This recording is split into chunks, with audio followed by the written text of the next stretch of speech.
Hello friends, history by Joginder Singh channel में आपका स्वागत है। इस प्लेटफॉर्म पे, इस चैनल में आपको कक्षा 11वीं 12वीं 9वीं 10वीं सभी क्लासेस के लिए स्टडी मटेरियल मिलेगा। 9वीं 10वीं का जो सामग्री है वो हम आपको समय समय पर उपलब्ध कराते रहेंगे। फिलहाल जो अभी चल रहा है वो कक्षा 12वीं के लिए जो बच्चे 11वीं से 12वीं कक्षा में प्रमोट हुए हैं या जिन बच्चों के बोर्ड एग्जाम कैंसिल हो गए हैं, पोस्टपोन हो गए हैं, कैंसिल नहीं पोस्टपोन हो गए हैं, उन बच्चों के लिए हम ये स्टडी मटेरियल तैयार कर रहे हैं ताकि बच्चों को परीक्षा के समय इधर उधर भटकना ना पड़े। उनको मोस्ट इंपोर्टेंट जो टॉपिक्स हैं, विषय हैं, मोस्ट इंपोर्टेंट क्वेश्चंस हैं, वो सभी एक जगह एक प्लेटफॉर्म पर उपलब्ध हो जाएं और उन्हें गेस्ट पेपर, गाइड्स या अन्य मीन्स के लिए इधर उधर तलाश ना करना पड़े। तो अभी तक हमने इस चैप्टर के बारे में पढ़ा था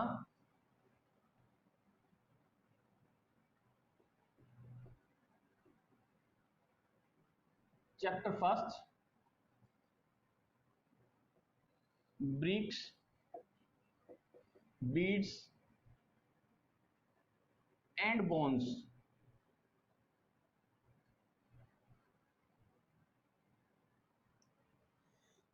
इस चैप्टर में अभी तक हमने हड़प्पा सभ्यता के दो प्रमुख केंद्र हड़प्पा और मोहनजोदड़ो के बारे में पढ़ा था कि दोनों का ही क्या महत्व है, दोनों की नगर योजना किस प्रकार की है, दोनों की पानी की निकासी की व्यवस्था किस प्रकार की है और अन्य चीजों के बारे में हमने पढ़ा था। अब जो हम स्टार्ट करने जा रहे हैं आज इस लेक्चर में, जो हम स्टार्ट करने जा रहे हैं वो तीसरा महत्वपूर्ण जो शहर था कालीबंगन।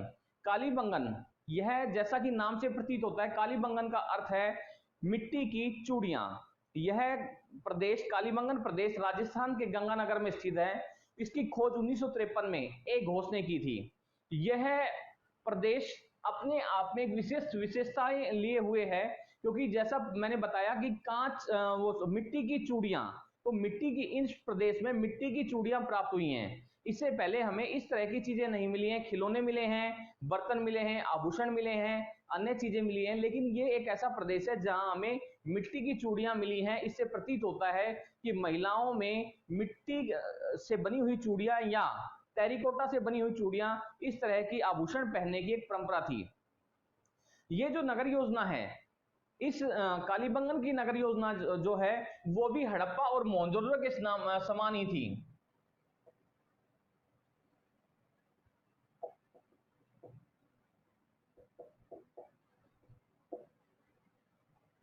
कालीबंगन दोबारा बता देता हूं, कालीबंगन की खोज 1953 में एक घोष ने की थी।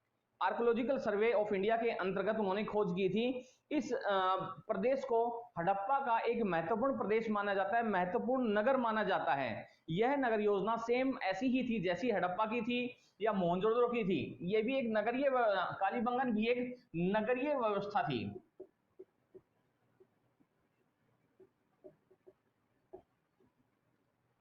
यहां पे भी सेम वही रूप देखने को मिलता है कि जो शहर था वो दो भागों में बटा हुआ था। दो भागों में, हालांकि लाइनें तो वहां पे नहीं लिखी हुई थी, लेकिन जो बसा हुआ एरिया था वो ऐसा था कि एक ऊंचे भाग पर स्थित है और दूसरा जो हिस्सा था वो थोड़े निचले भाग पर स्थित है। तो ऐसा माना जा सकता है, ऐसा समझा जा सकता है कि जो उच्च भाग था वो सुरक्षा की दृष्टि से अधिक महत्वपूर्ण था। हालांकि दोनों ही जो एरिया थे, दोनों एरिया को एक ऊंची दीवार के साथ, सुरक्षा की दृष्टि से एक ऊंची दीवार के साथ उसको कवर किया गया था। लेकिन ऐसा माना जा सकता है जो उच्च प्रदेश था, जो उछला इलाका था, उस इलाके में शासक परिवार, उसके रिश्तेदार, उसके पुत्र, उसके दरबारी और उसके अधिकारी उसमें निवास करते थे। जबकि जो निचला भाग था, जो साधारणतः थोड़ा देखने में निम्न सा प्रतीत होता है, वहां उन प्रदेशों में सामान्य जनता या प्रजा या अन्य वर्ग के लोग जो थे वो निवास करते थे। ऐसा जाति व्यवस्था का उदाहरण कहीं भी देखने को नहीं मिला है क्योंकि जातिगत कार्य किसी प्रकार के कोई यहां पे दिखाई नहीं पड़े। ऐसा प्रतीत होता है कि मानो यहां जो वर्ग विभाजन नहीं था बल्कि जो काम था, काम के आधार पे समाज का विभाजन था, जो कि कहीं भी कठोर दिखाई नहीं पड़ता। हड़प्पा के समान ही यहां भी जो सड़कें हैं, नगर योजना, नगर के मकान पक्की ईंटों के बने हुए थे। पक्की ईंटों के बने हुए थे। इन मकानों में प्रारूप सही सभी जगह वही देखने को मिलता है। एक मकान का एक मुख्य द्वार था, बाकी मकान अंदर ही उसके घेर कर बनाए हुए थे। हर मकान में पानी का प्रबंध था, कुएं बने हुए थे, साफ पानी के लिए अलग स्थान बना हुआ था। सभी जो मकान के घर थे, जितने भी उसमें घर थे, उन सभी घरों को का जो था एक जो जो मकान के जो दरवाजे थे, वो सभी दरवाजे वो एक आंगन में खुलते थे और आंगन बाहर मुख्य द्वार के द्वारा उसको सुसज्जित किया गया था। घर में शौचालयों का विशेष प्रबंध था। मकान एक मंजिला, दो मंजिला और बहुमंजिला भी थे, तीन मंजिला भी थे, और इन पर उतरने और चढ़ने के लिए सीढ़ियों का भी प्रबंध किया गया था। मकान पक्की ईंटों से बने हुए थे, जिसे गारे और जिप्सम के साथ कोट किया गया था ताकि वो लंबे समय तक सुरक्षित रह सकें। इसके अतिरिक्त यहाँ घर का जो पानी था, उस पानी के निकलने के लिए नालियां बनी हुई थी। नालियां बाहर जाकर जो रोड के किनारे किनारे जो रोड बसे हुए थे, उन रोड के किनारे छोटी छोटी नालियां बड़ी नालियों में जाकर गिरती थी, और वो बड़ी नालियां जो हैं उन गहरे नालों के द्वारा अन्य प्रदेशों में जाकर गिरती थी। तो ये सड़क के किनारे किनारे नालियां भी बनी हुई थी, और इन नालियों को शिलाओं के द्वारा, जो शिलाएं थी, जो शिलाएं थी उनके द्वारा इनको ढका गया था ताकि इसमें कूड़ा करकट न पड़ सके। सड़कें आपस में एक दूसरे को समकोण पर काटती थी, और उनका प्रारूप इस तरह से डिजाइन किया गया था, वो इस तरह से बनी हुई थी कि कहीं भी गंदगी का लेस मात्र भी दिखाई नहीं पड़ता। साथ ही साथ सड़कों के किनारे रात्रि में सुरक्षा के हिसाब से या रात्रि के हिसाब से सड़कों के किनारे रोशनी का प्रबंध भी किया गया था। इसके अतिरिक्त हड़प्पा के अन्य प्रदेशों के समान हमें यहाँ से बर्तन, आभूषण, खिलौने और अन्य छोटी मोटी चीजें जो हैं वो प्राप्त हुई हैं। कुछ मुद्राएं प्राप्त हुई हैं। उन मुद्राओं पर वृक्ष ऐसा प्रतीत होता है जैसे पीपल या बरगद के वृक्ष, कुछ पशुओं के की आकृतियां इत्यादि उस पर बने हुए हैं। अगला है जो महत्वपूर्ण एक और नगर जो है, उसका नाम है लोथल।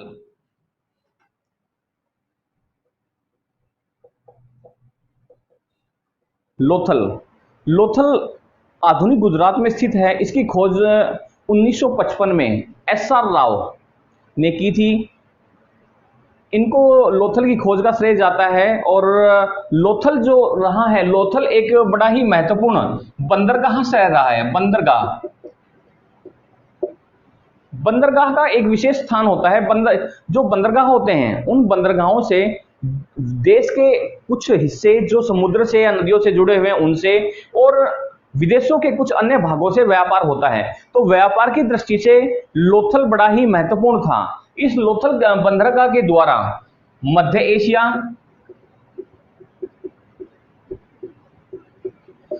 पश्चिम एशिया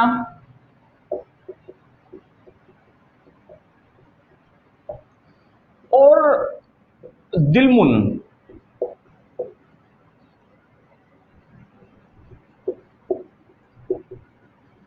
जैसे प्रदेशों को, दूर दराज के जो देश थे, उन देशों को व्यापार किया जाता था। इस व्यापार में जो मुख्य वस्तुएं थी, उन वस्तुओं में जैसे कुछ अनाज, सूती वस्त्र, आभूषण,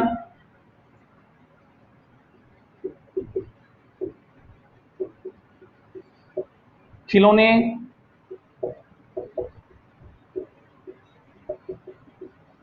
बर्तन, टेरिकोटा से बने हुए बर्तन विशेष रूप से। तो इन सभी वस्तुओं की विदेशों में बड़े प्राचीन समय से ही हमारे देश में बनी हुई वस्तुओं की विदेशों में मांग थी। तो इन विदेशों की मांग को पूरा करने के लिए बड़े पैमाने पर लोथल से व्यापार होता था। इसलिए लोथल जो था एक प्रमुख व्यापारिक बंदरगाह नगर था। इस बंदरगाही नगर की या इस व्यापारिक नगर की जो मुख्य विशेषताएं थी, उनमें सेम जैसे हड़प्पा सभ्यता में के अन्य नगरों में मिली है, नगर व्यवस्था। चूंकि ये जो शहर था, लोथल जो नगर था, ये नगर बंदरगाह नगर था, तो व्यापार और वाणिज्य यहाँ विशेष रूप से होता था। तो जहाँ व्यापार वाणिज्य होते हैं, ऐसा समझा जाता है, ऐसा होता भी है कि जहाँ पे व्यापार और वाणिज्य अच्छे पैमाने पर रहेगा, बड़े पैमाने पर रहेगा, उन नगरों का विकास होता है, क्योंकि आने जाने वाले व्यापारी दूर दराज से आने वाले व्यापारी, उस क्षेत्र के लोग, उससे काम से जुड़े हुए लोगों का वहां निवास भी होता है और वहां आर्थिक गतिविधियों में वो भाग भी लेते हैं। तो इस लिहाज से जो लोथल शहर था वो शहर बड़ा ही महत्वपूर्ण था, लोथल नगर बड़ा महत्वपूर्ण था। और चूंकि हड़प्पा का शहर था, बड़ा शहर था, तो इसमें नगर व्यवस्था सेम ऐसी थी। नगर जो था, नगरीय व्यवस्था थी।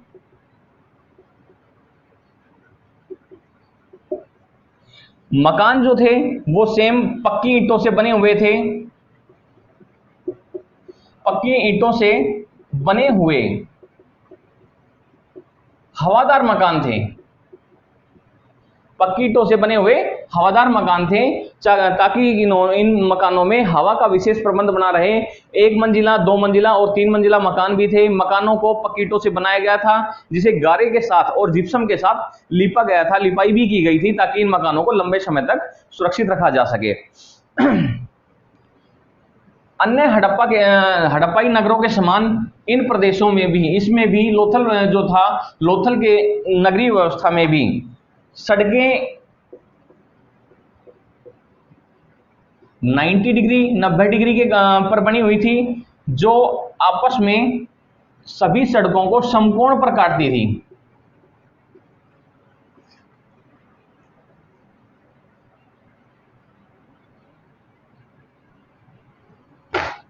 और ये जो सड़कें हैं, ये छोटी छोटी सड़कों के द्वारा भी आपस में मिली हुई थी, ताकि एक क्षेत्र विशेष से कहीं दूसरे स्थान पर जाने वाले लोगों के लिए विशेष सुविधाएं बनाई हुई हैं और विशेष सुविधाएं प्राप्त हों। इसके साथ साथ सड़कों के किनारे दोनों तरफ मकान बने हुए थे, और इन मकानों का जो स्वरूप था वो अन्य हड़प्पाई नगरों के समान बड़ा ही उत्तम व्यवस्था का किया गया था। मकान एक मंजिला, दो मंजिला, बहुमंजिला थे। पानी की निकासी का विशेष प्रबंध किया गया था, और जो नाली, प्रत्येक मकान जो था उस मकान के पास से नालियां भी निकल रही थी, जो गंदे पानी को ले जाने के लिए वहां पर उपस्थित थी, ताकि यहाँ विशेष सफाई का काम जो था वो उपलब्ध रह सके। सड़कों के साथ साथ रात्रि में लाइट तो नहीं थी, लेकिन रात्रि में रोशनी का विशेष प्रबंध भी किया गया था। लोथल, जैसे कि बताया मैंने आपको, बंदरगाह नगर था, तो बंदरगाह नगर होने के कारण यहाँ पर व्यापारियों का, मजदूरों का, अन्य विदेशी जो व्यापारी हैं उन सभी का आना जाना लगा रहता था। तो लोथल में बड़े पैमाने पर धर्मशाला टाइप के, धर्मशालाएं या अतिथि गृह,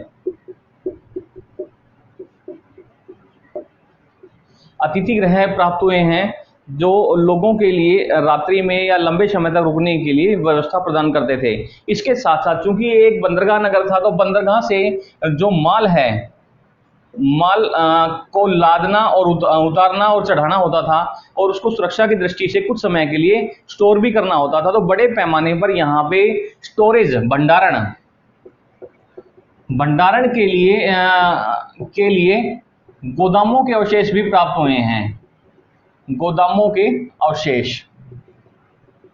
तो हम ये कह सकते हैं कि जो शहर था लोथल, जो था एक विशेष व्यवस्था के हिसाब से, एक प्लानिंग के हिसाब से बसाया गया शहर था। नेक्स्ट है धोलावीरा।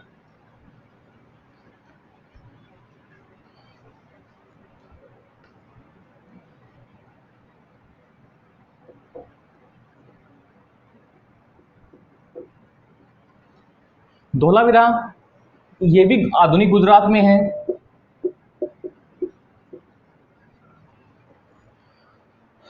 धोलावीरा की खोज आर.एस. बिष्ट ने 1990-91 में की थी। आर.एस. बिष्ट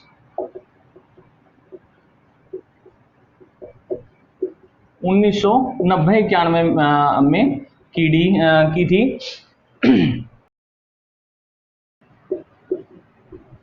आर.एस. बिष्ट ने की थी। धोलावीरा को हड़प्पा सभ्यता के सबसे विशाल नगर होने का श्रेय प्राप्त है। ये हड़प्पा का सबसे विशाल नगर जो था वो था। यहाँ बड़े पैमाने पर ऊंची बड़ी बड़े पैमाने पर बड़ी बड़ी इमारतें, बड़ी बड़ी इमारतें प्राप्त हुई हैं। इसके साथ साथ बड़े पैमाने पर यहाँ जलाशयों के अवशेष प्राप्त हुए हैं, जलाशयों के अवशेष। इससे पहले इतने बड़े पैमाने पर इससे पहले हमें हड़प्पा सभ्यता में अगर विशाल स्नानागार को छोड़ दिया जाए तो इतने बड़े जलाशयों के अवशेष हमें कहीं प्राप्त नहीं हुए हैं। तो ऐसा माना जा सकता है, चूंकि गुजरात उस समय एक शुष्क प्रदेश था, तो वर्षा के जल को संग्रहित करके उस वर्षा के संग्रहित जल को कृषि के लिए या पीने के लिए या अन्य उपयोग हेतु अनेक स्थानों पर छोटे छोटे जलाशय या तालाब बनाकर इकट्ठा किया जाता था, ताकि आवश्यकता पड़ने पर उस जल का उपयोग किया जा सके। और चूंकि वर्षा का जल सर्वोत्तम होता है तो सिंचाई के लिए इसका विशेष प्रबंधन होता था। तो जब तक अगली वर्षा न हो जाए तब तक इस जल को बड़े पैमाने पर वहां पे उपयोग किया जा सकता था। इसके साथ साथ यहां मन के मोती बना के छोटे छोटे कारखाने, छोटे छोटे कारखानों के अवशेष भी प्राप्त हुए हैं। तो इस बात को इंगित करता है कि यह गुजरात का यह जो प्रदेश था, धोलावीरा प्रदेश था, ये अपने मनके और माणिक्य उद्योग के लिए संसार भर में प्रसिद्ध था। और इसका इतना बड़ा होना, इतने बड़े पैमाने पर इसका विस्तार होना और इसकी समृद्धि को दर्शाता है, तो वो यही है कि जो बड़े पैमाने पर मनके और मोती का व्यापार जो था विदेशों में होता था, चाहे वो मध्य एशिया में होता हो, चाहे पश्चिम एशिया में होता हो, चाहे ये संसार के अनेक भागों में होता हो, तो सूती वस्त्र के साथ साथ मन के मोतियों का व्यापार भी बड़े पैमाने पर होता था। इसके साथ साथ फैंस जो था उसके बनाने के अवशेष भी यहाँ पर प्राप्त हुए हैं। नगर व्यवस्था की अगर हम बात करें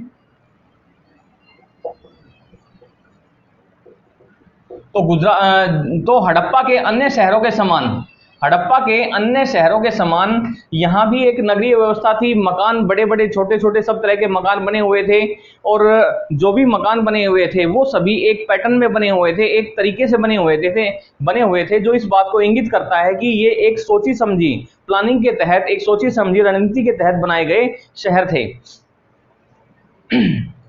इसके साथ साथ जो नालियों की व्यवस्था है और नालियां हैं और जो सड़कें हैं वो सभी व्यवस्थाएं ठीक उसी प्रकार की है जिस प्रकार की व्यवस्था हड़प्पा में, मोहनजोदड़ो में, लोथल में, अन्य प्रदेशों में देखने को मिली है।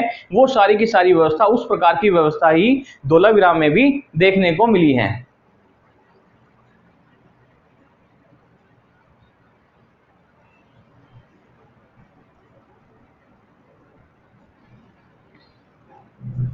अगला जो महत्वपूर्ण प्रदेश है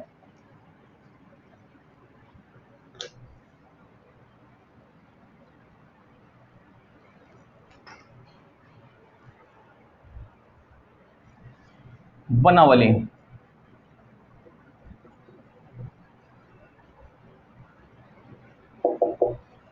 बनावली नाम तो आपने सुना ही होगा, क्योंकि ये प्रदेश अपने आधुनिक हरियाणा से बिलोंग करता है, अपने आधुनिक हरियाणा से संबंधित है। ये आधुनिक हरियाणा के हिसार जिले में स्थित है। तो आप इस बात को जानकर गौरवान्वित महसूस करेंगे कि हम भी कहीं ना कहीं हड़प्पा सभ्यता के उस प्राचीन जो सभ्यता थी, संसार की सबसे महान सभ्यता रही थी, उसके कहीं ना कहीं हम एक अंश रहे हैं। हड़प्पा सभ्यता के इस बनावली प्रदेश को खोजने का जो श्रेय है वो भी आर.एस. बिष्ट,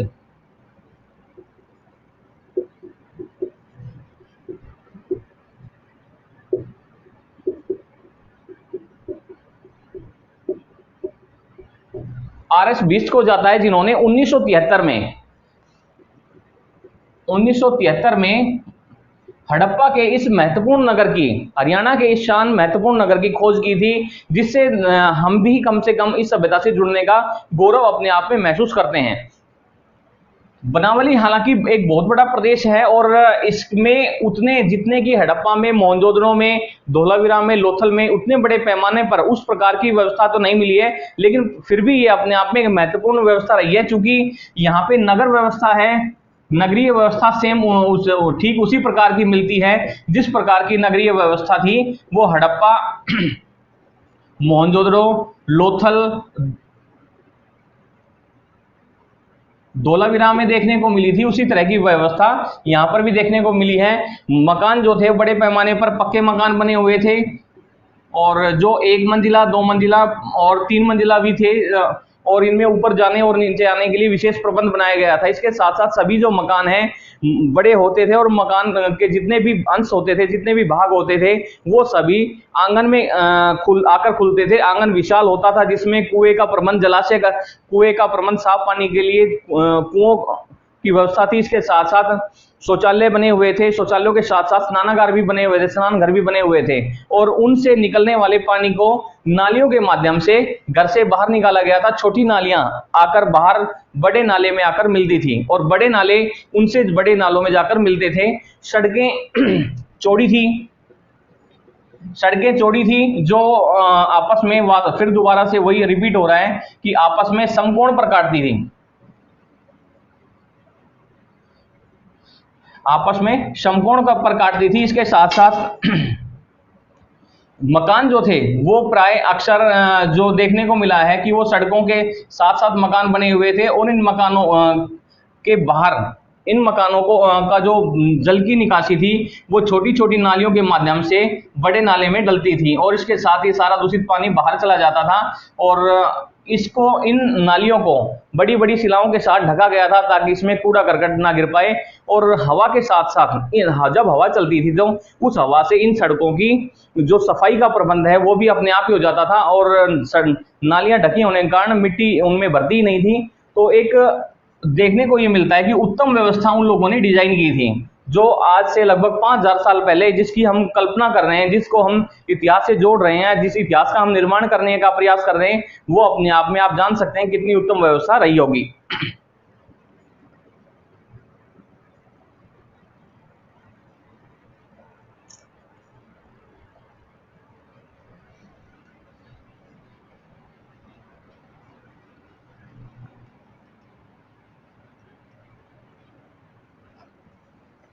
जैसा कि मैं इस टॉपिक को जब पढ़ाना शुरू कर रहा था, उस समय मैंने आपको बताया था कि इनमें इस टॉपिक को बड़े ध्यान से आप देखें, क्योंकि बीच बीच में आपको क्वेश्चन भी कराए जाएंगे, इंपॉर्टेंट क्वेश्चन के बारे में अब आपको बताया जाएगा। और अगर ये इतना इंपॉर्टेंट जो चैप्टर है वो ये है कि आपको आने वाले समय में जब आप अपने लिए प्रायोगिक परीक्षा नौकरियों में जाएंगे, नौकरियों में भी इस चैप्टर में से बहुत कुछ आपको देखने को मिलेगा। तो बड़ा ध्यान से इन चीजों को देखें, क्योंकि इनका महत्व आप जब समझ पाएंगे जब जिस समय आप परीक्षा में बैठेंगे। आगे है संघोल। संघोल आधुनिक पंजाब में स्थित है, आधुनिक पंजाब में स्थित है, और इसकी खोज एस तलवार और आर.एस. बिष्ट ने 1968 में की थी। एस तलवार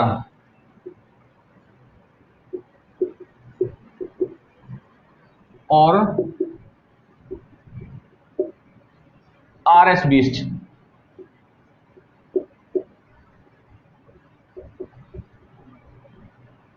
आर.एस. बिष्ट ने 1968 ईस्वी में की थी।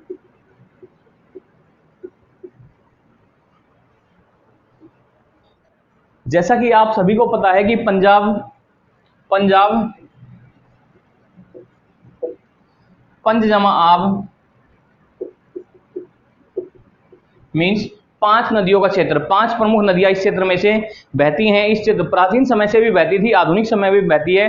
तो प्राचीन समय में तो ये और ज्यादा नदियों का यहाँ पे बहाव था, नदियों का अपार क्षेत्र था। तो ये एक ऐसा प्रदेश है जो अपने आप में उपजाऊ मिट्टी से बना हुआ था। तो उपजाऊ मिट्टी से बने होने के कारण ये कृषि के मामले में बड़ा ही आगे था, और बड़े पैमाने पर यहाँ पे कृषि होती थी। तो इसके साथ साथ, कृषि के साथ साथ यहाँ पर बर्तन बनाने के, बर्तन, आभूषण,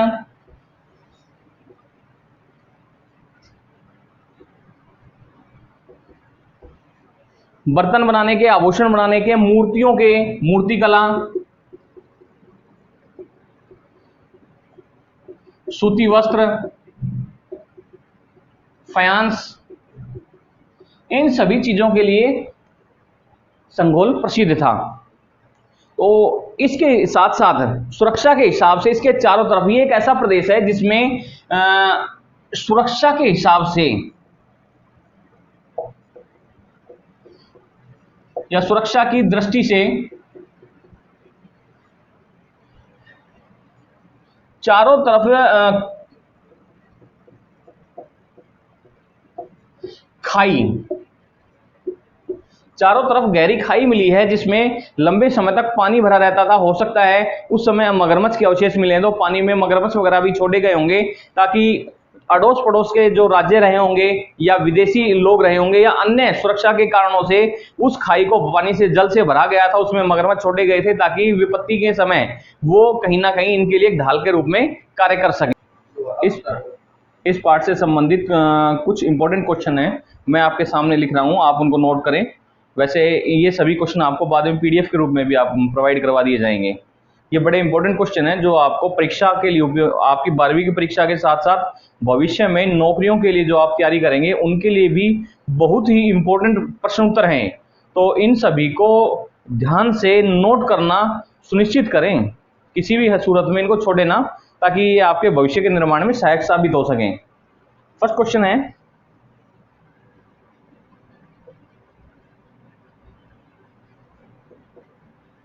हड़प्पा सभ्यता की खोज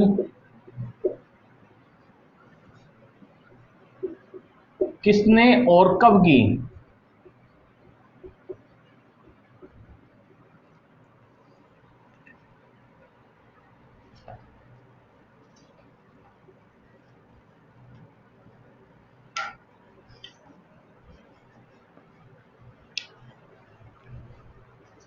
आंसर है इसका 1921 में राय बहादुर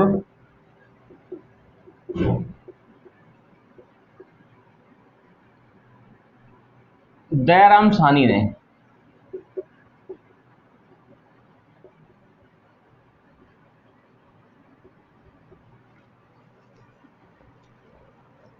दूसरा है,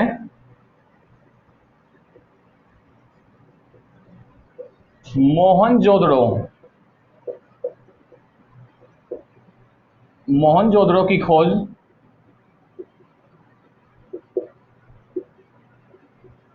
किसने की? आंसर है 1922 में 1922 में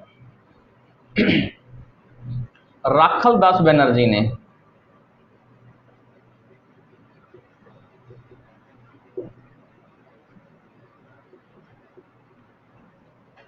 नेक्स्ट है,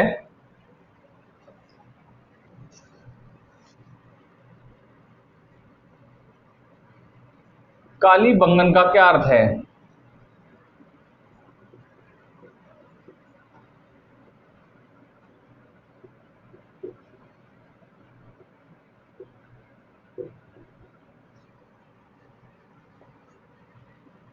आंसर मिट्टी की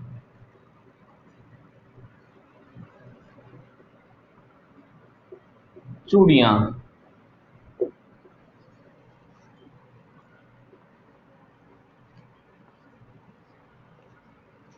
नेक्स्ट, मोहनजोदड़ो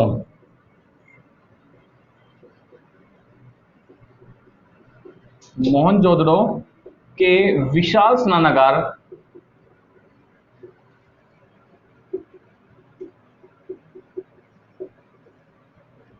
का आकार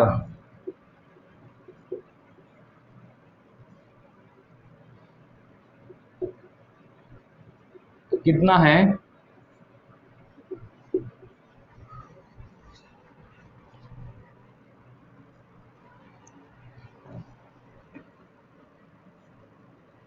उनतालीस फीट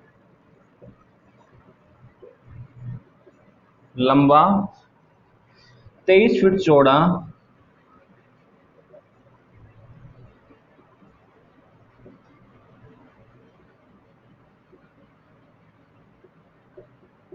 और 8 फीट गहरा।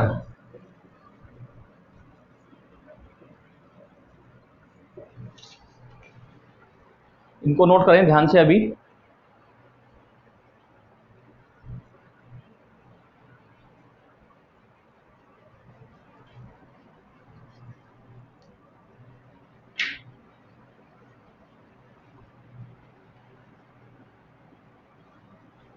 आप देखो, नोट करने का मतलब यही नहीं होता है कि आप इनको लिखें और लिखकर एक स्थान पर डाल दें।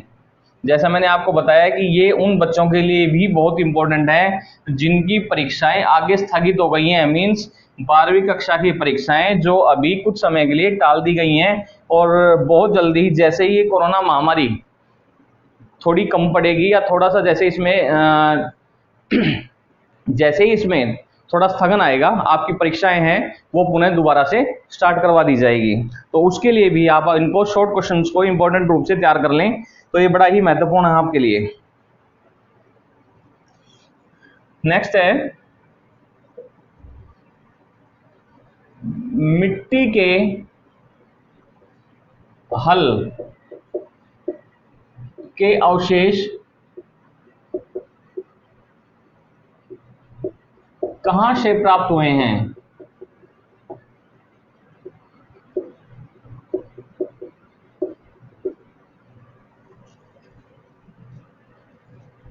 आंसर है इसका बनावली और चेलिस्तान।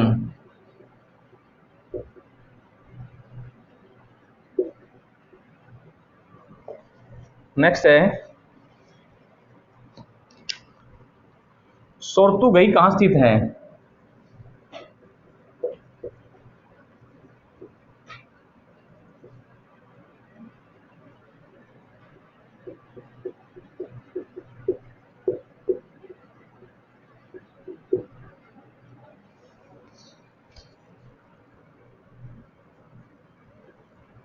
अफगानिस्तान में।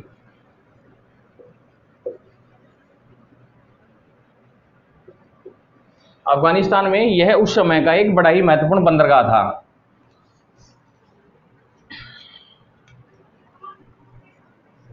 नेक्स्ट है जुते हुए खेत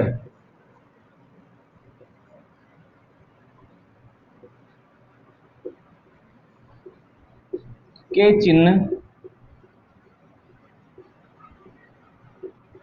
कहां से प्राप्त हुए हैं?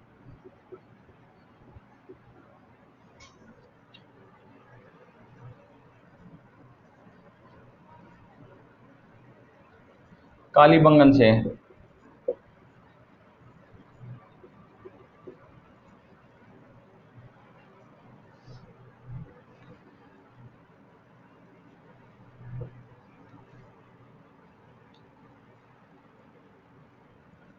नेक्स्ट है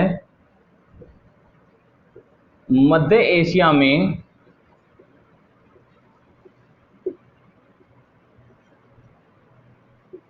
मेलुहा के नाम से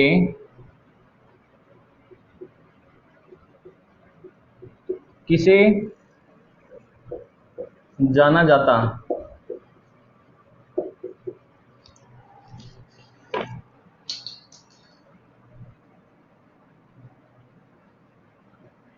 हड़प्पा सभ्यता अथवा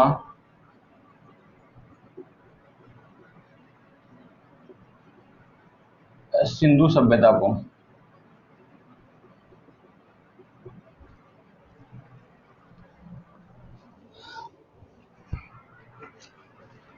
आप नोट करें। मैं एक चीज और बता दूं, जो बच्चे एनडीए के लिए जीएस पेपर की तैयारी कर रहे हैं, जनरल पेपर की तैयारी कर रहे हैं, उनके लिए भी बड़ा महत्वपूर्ण है। और जो बच्चे एनटीएससी के लिए तैयारी कर रहे हैं, एनटीएससी की परीक्षा की तैयारी कर रहे हैं, उनके लिए भी ये क्वेश्चन बड़ा ही महत्वपूर्ण है। हालांकि हम उनके लिए और जो सामग्री है वो उपलब्ध कराएंगे, लेकिन इनसे भी आप मदद ले सकते हैं।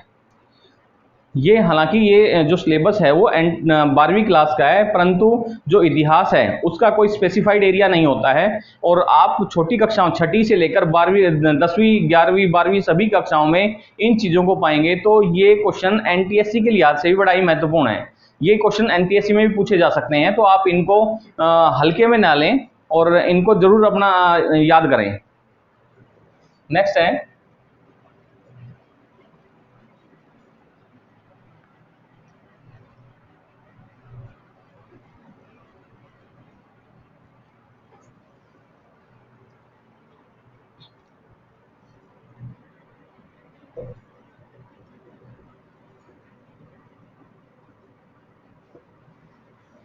कांसे की नर्तकी की मूर्ति कहाँ से प्राप्त हुई है?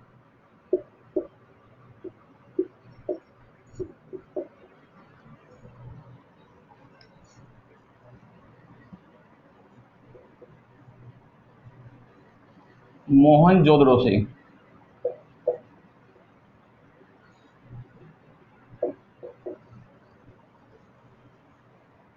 Next, the story of Indian archaeology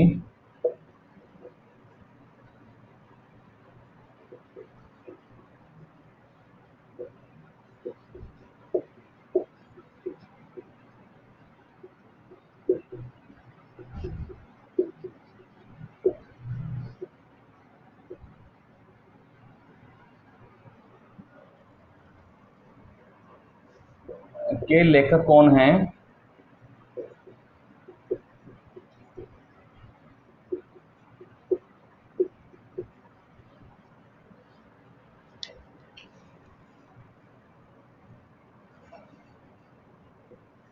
S.N. Rao.